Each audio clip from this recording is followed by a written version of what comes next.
Les decía en el segmento anterior que dejé de alguna manera la exposición, cuando hablaba de la época de las dos revoluciones, estaba señalando que hay autores en el cual coincido que realmente la Revolución Francesa o la revolución social que va a imperar en el mundo a partir de la evolución de las ideas sociales que surgen, no propiamente hechas a Francia, sino que Francia motoriza, es un elemento que va a dar lugar a la explosión de esas corrientes sociales que aún hoy en el mundo se siguen discutiendo, se da cuando Marx con Engels publican el Manifiesto Comunista. Y desde el punto de vista de las sociedades industriales, la podemos decir cuando circula hacia allá, hacia los comienzos de 1800, el primer tren en Inglaterra. En este punto, ¿cuál es la importancia que va a tener? Es que va a modificar sustancialmente las condiciones de trabajo, la forma de producción en el mundo y por consiguiente la forma de trabajo, y va a dar lugar a sociedades totalmente distintas. No podemos ignorar la incidencia que tiene esa modificación que viene de la mano de la Revolución Industrial y la que también viene de la mano, decía anteriormente, de la Revolución Francesa. Todas las revoluciones que se dieron en el mundo, fundamentalmente en el siglo XX, siempre tuvo una referencia hacia la Revolución Francesa. Siempre estuvo presente en todos los procesos revolucionarios que se dieron en el mundo. Aún hoy son motivo de elogio y de reivindicación por los pueblos democráticos del mundo.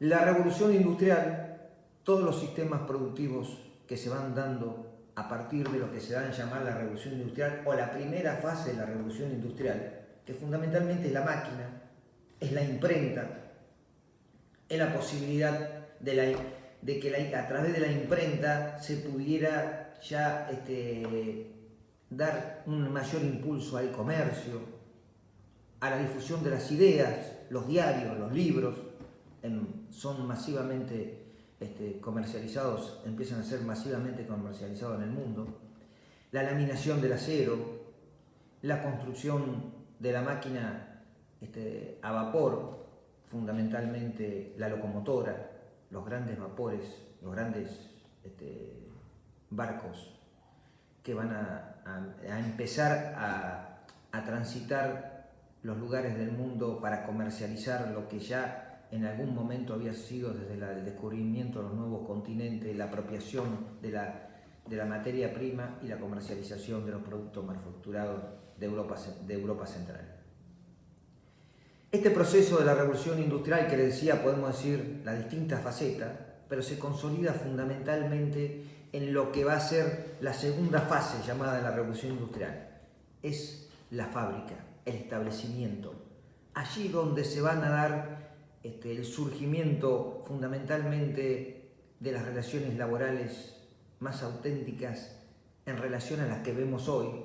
De allí surge la necesidad de tutelar a ese sujeto más débil que es el trabajador. También desde la fábrica es la usina de generación de las grandes corrientes sindicales que van a ser el motor fundamental en las sociedades modernas, en la construcción de las sociedades democráticas y también en la construcción del derecho laboral. Nos guste o no nos guste, el derecho laboral tiene una gran deuda con el movimiento sindical. Nace por necesidad de los más desplazados y explotados en su momento en las sociedades capitalistas, y es de alguna manera recepcionado por el Estado en esa modificación, en ese tránsito del Estado autoritario, del Estado monárquico a la sociedad democrática. El derecho laboral va a ser parte de ese proceso de democratización del Estado y las sociedades modernas. Y eso quiero reivindicar que se lo deben a las luchas obreras. No nació de la voluntad de los gobernantes o del príncipe. Nació en la calle, en las luchas, en las necesidades que tenían los trabajadores y que tuvieron un altísimo sacrificio para lograr eso. Esto creo que es válido y hay que decirlo, no se puede dejar de mencionar, porque es el origen de lo que queremos enseñar y que es esta materia que estoy tratando de explicar sintéticamente en estos momentos. En ese tránsito, paralelamente, ocurren en el mundo acontecimientos importantes, cuando ya estamos en la segunda etapa de la revolución industrial. Ya está consolidado el modelo de producción llamado Fordismo, el modelo de producción en serie, la consolidación del establecimiento de la fábrica como núcleo principal de producción. Ya está el petróleo, el automóvil, la radio y posteriormente la televisión como mecanismo de comunicación de las sociedades modernas. Pero también hay hechos importantes de procesos de la guerra que se da, la Primera Guerra Mundial, por la disputa del poder hegemónico en Europa, que va a tener una determinación importante, que va a terminar concluyendo con el Tratado de Paz de Versalles y la creación, dentro del marco de lo que era entonces las Naciones Unidas, de la Organización Internacional del Trabajo. Importante, con un rol vital en nuestros tiempos, y que va a marcar también el establecimiento de una organización supranacional de participación de los estados a través de su gobierno, los empleadores y los trabajadores. Esto es importante, como estas clases van a ser muy sintéticas y marca simplemente algunas líneas fundamentales para que ustedes puedan después profundizar. Vean el tema de la OIT, que voy a volver después, brevemente, cuando hablemos de la fuente, la importancia que tienen los tratados internacionales de derechos humanos y que hoy son considerados norma supralegal en nuestro derecho.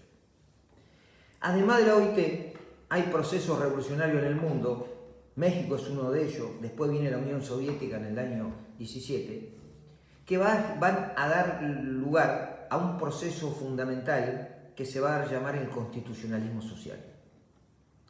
¿Qué es el constitucionalismo social en el mundo? Es la incorporación en los estados modernos de aquellos conceptos básicos que hacen a la justicia social y que se configura en la posibilidad de acceso al trabajo, la posibilidad de acceder a la vivienda, la protección de los derechos sindicales, fundamentalmente la libertad sindical y la negociación colectiva, el derecho de huelga, el establecimiento de la limitación de una jornada de trabajo y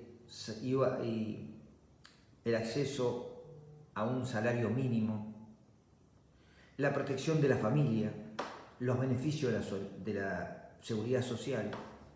Eso se empieza a gestar a través de procesos que se fueron dando. La seguridad social viene de la mano en Alemania hacia fines del siglo XIX con Bismarck. Y lo que hace la Revolución Mexicana establece esos principios en la Constitución Mexicana del año 1917. La primera constitución que va a establecer, con rango constitucional obviamente, los derechos sociales. Y en ello indudablemente los derechos del trabajador. Después lo va a seguir Alemania al año siguiente con la de Weimar, y también con otra característica y otro contexto de gobierno desde lo ideológico, la Constitución rusa de 1919, producto de la Revolución de 1917. Repito, la Constitución del 19, producto de la Revolución del 17. Después, todos los procesos políticos en el mundo, antes o después, todos van a ir incorporando en sus constituciones los principios de la seguridad social. Nuestro país, la primera vez va a ser en el año 1949, en la Constitución justicialista, o que propuso Perón en el 49, que tuvo vigencia hasta el 55, en el artículo 37. Después va a venir la Constitución del 57, de la cual voy a hablar luego. Esto no era casual en el mundo, se vivía un momento donde estaban en auges las corrientes llamadas más progresistas o revolucionarias en el mundo. La revolución soviética, rusa y el Estado soviético era una realidad y que amenazaba a Occidente. Por lo tanto, tenía que haber una respuesta a Occidente y la respuesta fue del lado de la seguridad social, el llamado estado de bienestar. En el mundo se establecieron ciertos criterios, se adoptaron por los países capitalistas, más allá del motivo que querramos analizar que trajo esta necesidad, pero se establecieron ciertos mecanismos de buscar equilibrio o una mayor cuota de justicia. Hay autores, como Supiot, dice, si bien la sociedad seguía siendo injusta, pero al menos estaba enmendada en aquel momento, en aquel proceso de lo que se dio en llamar el estado de bienestar. Se buscaba un mayor equilibrio. Indudablemente que después pasaron muchas cosas en el mundo, demasiadas cosas, y aún en estos días que no la pensábamos. Vino la crisis del petróleo, vino la revolución tecnológica y acá nos produjo una situación muy particular. Por un lado vienen las crisis económicas y más profundas de los países periféricos dependientes, como el nuestro, y por el otro lado viene un gran desarrollo tecnológico en el cual se empieza a suplantar, a modificar o a reestructurar la mano de obra de los trabajadores. Ya la fábrica no es el epicentro de lo que fue en la segunda etapa de la primera y segunda etapa de la revolución industrial. Ya la fábrica está en retroceso, la fábrica no está más en los lugares estratégicos de las ciudades o en donde en su entorno se formaban las ciudades, pasan a estar alejadas. Las fábricas son las que ocupan menor cantidad de trabajadores. Hoy sigue siendo la mano de obra agraria, la industrial también obviamente, pero no con aquella envergadura o preponderancia, y empiezan a aparecer otras formas de producción, algunas que ponen en riesgo las formas tradicionales de la relación de dependencia. Ya no se trabaja en el lugar, en el establecimiento mismo, se trabaja a distancia. La situación de la jornada, se modifica la jornada en función de que el trabajador lo puede hacer desde su casa, desde un bar o desde una biblioteca, puede trabajar en muchas actividades. Empiezan a aparecer otras formas contractuales y que todo esto hace a una necesidad. Que ese proceso de transformación, lo digo muy brevemente porque daría motivo a una clase, pero creo que en esta primera presentación quiero dejarla claramente formulada. Da lugar a una modificación de las formas de producción y las formas contractuales. De modo tal que tenemos que estar presentes que el trabajo ya adquiere otra dimensión y otras características. Y si bien tiene que haber trabajo para todos, debe haber una reducción de la jornada, debe haber modificación de las condiciones que se trabajan, de modo tal de que esto conlleva necesariamente a discutir la distribución de la riqueza en las sociedades. Porque si en sociedades donde cada vez hay mayor cantidad de ricos y hay cada vez más concentrado el poder, es decir, menos personas que tentan el poder, perdón, me equivoqué anteriormente, los que hay más son los ricos, los pobres, perdón. Entonces, en ese proceso de concentración estamos en problema. ¿Por qué? Porque aquellas sociedades más desplazadas, más dependientes, van a tener mucho más problemas para entrar en este nuevo proceso de la producción. Esto es, de alguna manera, autores franceses también, Antoine Janot, por ejemplo, mencionaba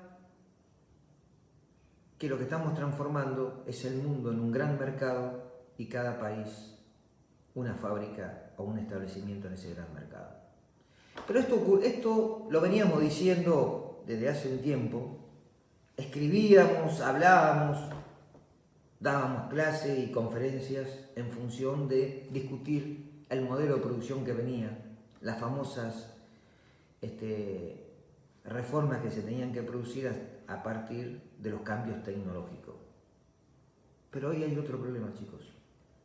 Hoy el mundo está azotado por una pandemia que no solamente nos va a dejar miles y miles y tal vez millones de muertos, que no sabemos el final ni encontramos todavía la forma de combatirla, pero además de eso, que es por lo que hay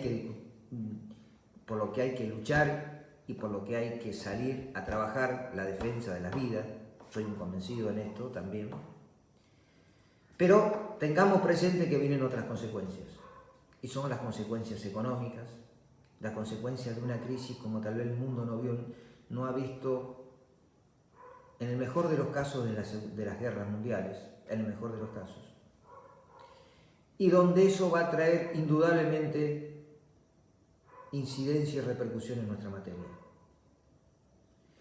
Si decíamos que había un mundo en crisis a partir de los cambios y de la revolución tecnológica de los últimos 30 años, fundamentalmente lo que trajo Internet, lo que trajo la computadora, lo que trajo la forma de comunicación, etc., que también había una crisis en torno a la concentración de la riqueza cada vez en menos manos y el aumento sostenible de la pobreza. Ahora tenemos que hablar de un problema mucho más grave. Es la gran crisis de las sociedades capitalistas y no capitalistas a partir de esta pandemia. Esto nos pone a todos en un plano de igualdad, en un plano de crisis, donde indudablemente algunos podrán soportarlo mejor que otros, pero esto recién empieza y creo que también nos va a hacer reflexionar de las formas de enfrentar el futuro, la forma de enfrentar la crisis, la forma que vamos a salir paulatinamente de este proceso de cuarentena o de aislamiento, que va a ser progresivo, seguramente, que no va a ser inmediato, y que además de esto vamos a tener que ver de cómo adaptamos las normas laborales a ese proceso de salida inmediata, pero también de tránsito inmediato en cuanto sea a la recuperación de nuestras economías. Esto, si bien no está en el programa, indudablemente es un problema de estas últimas 15 o 20 días que nos ha pegado muy duro y que no podemos dejar de mencionarlo, no podemos dejar de analizarlo, y que también nos está llevando a que tengamos que relacionarnos por este medio. Con esto doy por concluido en lo que es esta parte de la evolución, de lo que es la parte de la presentación de la materia, y en el próximo bloque, podríamos decir así, que voy a grabar, voy a empezar a hablar de los principios y posteriormente la fuente del derecho al trabajo. Gracias a todos.